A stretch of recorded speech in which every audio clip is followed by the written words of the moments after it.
Sportivement, les titres, parce que c'est des choses qu'on n'efface pas. En plus de ça, on avait gagné aussi ce qui était l'équivalent de la Coupe de France, qui s'appelait le Challenge du Manoir, pendant 2 fois sur cette période-là. Donc, en gros, on tournait en moyenne à 2 titres par saison, ce qui est énorme aujourd'hui quand on remet un petit peu les choses en perspective. Donc, sportivement, le palmarès, forcément, s'étoffe, notamment quand on était surtout un jeune joueur. Sur la partie humaine, sûrement ce qui est le plus marquant, et en tout cas ce qui m'a le plus marqué en tant qu'individu et en tant qu'homme, moi je suis arrivé en tant que jeune adolescent au Stade Toulousain, et je suis parti à l'âge de 25 ans. Donc tu te construis humainement, tu te construis en tant qu'homme, et puis tes influences des gens que tu côtoies au quotidien ont du poids. Voilà, des rencontres que je n'ai pas quittées, puisque pour la plupart on se côtoie tous toujours. On a gardé des liens assez forts que l'on retrouve d'ailleurs peu dans les autres endroits où j'ai pu jouer, par le fait que gagner déjà scelle beaucoup les choses, et puis surtout le temps qu'on a passé ensemble au début du rugby professionnel, où plein de choses étaient encore, on va dire, sans faire de nostalgie, mais plein de choses étaient différentes du rugby d'aujourd'hui. Étrangement, j'avais un rapport avec la sélection assez distant. Autant mes années de club, peu importe le club dans lequel j'étais, mais particulièrement à Toulouse, mes années de club comptaient, autant la sélection était quelque chose qu'on vit peut-être un peu plus égoïstement. Les aventures humaines sont plus courtes. Alors celle-ci était intense sur le plan du résultat, de battre cette équipe-là à ce moment-là, surtout avec les résultats qu'on avait eus auparavant, qui étaient de l'ordre du catastrophique. Donc oui, c'est un événement dont on me parle, mais j'étais pas forcément acteur pleinement, j'étais remplaçant. Donc j'ai plus été marqué par exemple par la finale de Coupe d'Europe et la première Coupe d'Europe avec le Stade, que par ce genre de match. Plus marqué par des victoires même que j'ai eues en jeune avec les équipes de jeunes, avec le Stade Toulousain, avec des garçons que je côtoie toujours aussi. Donc c'est un événement important, mais c'est un événement que tu vis plus égoïstement que ce que tu peux vivre dans un club. En fait, il faut remettre les choses encore une fois dans le contexte du Stade Toulousain, et je le disais avant d'être ici en tant qu'entraîneur. Lorsqu'on était joueur au Stade Toulousain, à partir des catégories cadets, on entraînait des équipes de jeunes au Stade Toulousain. Donc en fait, quand tu étais cadet, tu entraînais les mini-pousses. Et puis quand tu étais junior, tu entraînais les poussins ou les benjamins, etc., etc. Et donc tu avais un lien direct et un contact permanent avec l'entraînement. Et en fait, j'ai toujours entraîné. Dans les clubs où j'ai été, je me suis toujours amusé, puisque je le prenais comme une activité qui n'avait rien de professionnel au départ.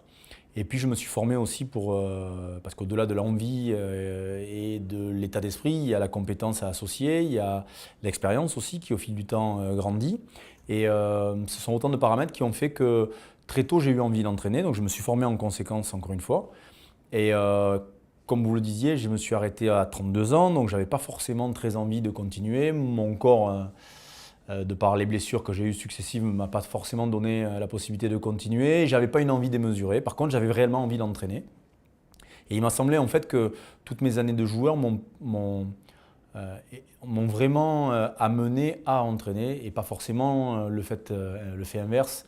C'est-à-dire que j'entraîne parce que j'ai joué, ce qui n'est pas pareil, mais voilà, je me suis formé donc avec les diplômes d'État classiques, avec une formation aussi à Limoges, qui est un diplôme universitaire de manager, au même titre que Fabien Pelouse, au même titre que quelques salariés aussi du Stade Toulousain. Donc voilà, comment dire, c'est une volonté et un enchaînement aussi de circonstances, d'opportunités qui m'ont permis d'entraîner aujourd'hui. Il est évident que quand j'en suis parti, en 96-97, le professionnalisme était vraiment à son tout début, parce que réellement, même le rugby, au fond, est plus proche du professionnalisme aux alentours des années 99-2000 qu'au moment où je pars du Stade Toulousain. Donc pour ce qui est du changement, entre le centre d'entraînement, entre le nombre de salariés au niveau administratif, entre on va dire le calibre de ce qu'est devenu le Stade Toulousain, par le biais des titres, par le biais de l'enchaînement de ces victoires, forcément il y a du changement. Après, ce qui est quand même assez marquant, c'est qu'au-delà du changement, je retrouve les mêmes personnes d'il y a 20 ans ou même 25 ans, qui étaient mes dirigeants ou qui étaient mes entraîneurs ou qui étaient des gens que je côtoyais d'ores et déjà. Donc il y a une fidélité à ce club qui est assez rare. même au sein des salariés, au sein des staffs, au sein des entraîneurs des jeunes, c'est les mêmes que j'ai eus, que j'ai connus. Le médecin, le kiné sont les mêmes que j'ai eus quand j'étais joueur. Donc il y a une vraie transmission, tradition et volonté de s'inscrire dans la durée au Stade Toulousain, peut-être un peu plus qu'ailleurs. Être entraîneur aujourd'hui du Stade Toulousain est peut-être un petit peu plus compliqué que ce que ça l'était il y a 10 ans où le Stade avait un petit peu d'avance sur beaucoup d'équipes, sur le plan structurel, sur le plan des compétences des staffs en place, sur le plan des joueurs et de la qualité des joueurs dont le Stade disposait. Mais d'un autre côté, ça fait partie aussi du jeu, ça fait partie aussi de la mission qui m'a été donnée au même titre qu'à Fabien. Donc on a la volonté de s'inscrire dans la continuité sur plein de paramètres parce qu'il y a beaucoup de choses qui fonctionnaient et qui fonctionnent. Mais bien évidemment, on aura une sensibilité différente. On aura peut-être des réactions différentes, on aura peut-être une spontanéité différente. J'ai très vite compris, au moment où j'ai commencé à entraîner, que lorsque tu gagnais, on t'accordait plein de qualités. Il était évident que tu étais un mec intelligent, que tu avais fait les bons choix. Et puis dès lors que tu perds, tout se brouille, tout se complique et tout devient forcément plus confus. Donc s'il doit y avoir une patte et si on doit s'inscrire dans la durée et dans la continuité, on va essayer déjà de commencer par gagner. Et puis bien évidemment s'appuyer sur ce qui fait la force du Stade Toulousain en termes d'adaptation, d'intelligence qu'ont les joueurs sur le terrain, de capacité à se tirer toujours vers le haut, cette haine de la défaite, ce niveau d'excellence et d'exigence qui est dans tous les étages et tous les recoins jusqu'aux petits gamins qui portent le maillot du Stade Toulousain. Donc tous ces éléments, cet inconscient culturel qui pèse sur le club doit être le moteur de notre quotidien et doit être aussi la possibilité pour nous et pour moi en tant qu'entraîneur de m'inscrire encore une fois dans la durée. Alors encore, je me répète, mais avec peut-être des modes de fonctionnement, des choix un peu différents et la volonté peut-être aussi de s'inscrire différemment sur l'ère qui nous est donnée et le temps qui nous sera donné de passer ensemble. Mais ce qui est sûr, c'est qu'on ne peut pas être présomptueux en annonçant un rugby proposé ou un rugby ou des ambitions sans avoir pris la mesure de ce qui était notre tâche. Et aujourd'hui, on va essayer de faire nos preuves avant de parler de la suite. Il faut savoir que c'est une volonté du club de sortir le plus grand nombre de jeunes, d'être en mesure de pouvoir amener quasiment un tiers de l'équipe issue de la formation du club. Donc là, pour le coup, quand je vous parlais des choses sur lesquelles on voulait s'appuyer, c'en est une. En plus, année de Coupe du Monde, forcément, ça génère de la place pour les jeunes joueurs qui auront l'occasion de pouvoir montrer peut-être de manière un peu précoce leurs possibilités et leurs moyens. Mais pour ce qui est des garçons que vous avez vus apparaître sur la fin de saison dernière, il n'y a pas de raison qu'on ne fasse pas appel à eux très rapidement puisqu'ils sont d'ores et déjà opérationnels. Alors déjà, la reprise était étroitement liée à la fin du Stade Toulousain, donc perdant en demi-finale.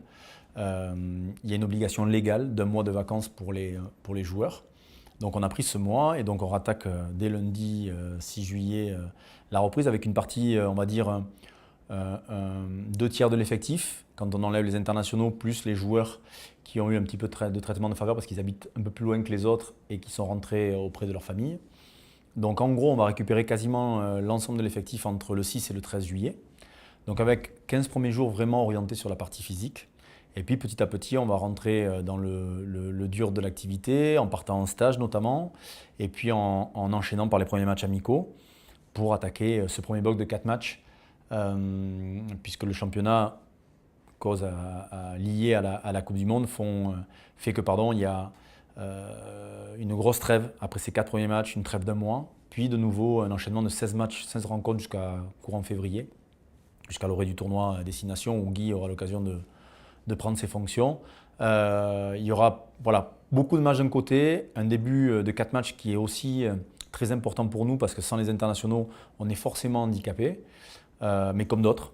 Donc on ne va pas commencer à chercher des excuses, on fera avec ce qu'on a et puis on essaiera d'être à la hauteur, encore une fois, du maillot que l'on porte.